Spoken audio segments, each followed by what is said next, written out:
ఒక approximately 1 week back అందరూ headlines చూశారు కదా, 100 రూపాయలకే టాటా మెమోరియల్ హాస్పిటల్ ఒక ట్యాబ్లెట్ రిలీజ్ చేసింది, అది మొత్తం క్యాన్సర్ని అరిగడుతుంది, ఇంకేం లేదు అని చెప్పి వగేరా వగేరా రాస్తూనే ఉన్నారు.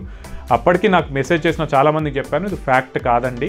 డైరెక్ట్గా చెప్దామంటే ఏమైందంటే, నేను ఒకవేళ చెప్తే వీళ్ళు మెడికల్ మాఫియా, వీళ్ళు ఇటువంటి తక్కువ డబ్బుల మెడిసిన్ రానివ్వరు, అది ఇది అంటారని చెప్పి నేను కామున్నాను.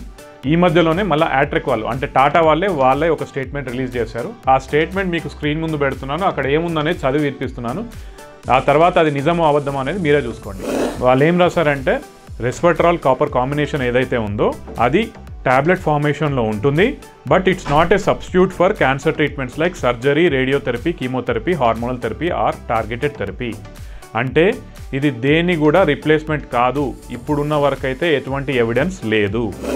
నెక్స్ట్ ఇంకో స్టేట్మెంట్ ఏమి ఇచ్చారు వాళ్ళు, it is further clarified that effectiveness of copper plus resveratrol including its tablet formulation in reducing the treatment toxicity or increasing cures in cancer patients remains to be established and is currently under investigation. అంటే దాని efficacy కానీ అసలు అది ట్రీట్మెంట్లో పనిచేస్తుందని కానీ ఎక్కడా లేదు. ఇది యాక్చువల్లీ గట్టిగా మాట్లాడదామంటే ఇబ్బంది ఏంటంటే, వీడో మెడికల్ మాఫియా అని కింద మెసేజెస్ వస్తూ ఉంటాయి అన్నట్టు, ఇష్టం ఉన్నట్టు ఏంటది కమెంట్స్ పెడతా ఉంటారు. ఇటువంటి కమెంట్స్ పెట్టే వాళ్ళకి నేను ఒక రిక్వెస్ట్ ఏంటంటే, అటువంటి మెడికల్ మాఫియా వాళ్ళు కానీ మీకు ఎవరైనా తెలుసుంటే ప్లీజ్ నాకు పరిచయం చేయండి, నేను కూడా వాళ్ళతో కలిసి కొంచెం డబ్బులు సంపాదించుకుంటాను. నమస్తే.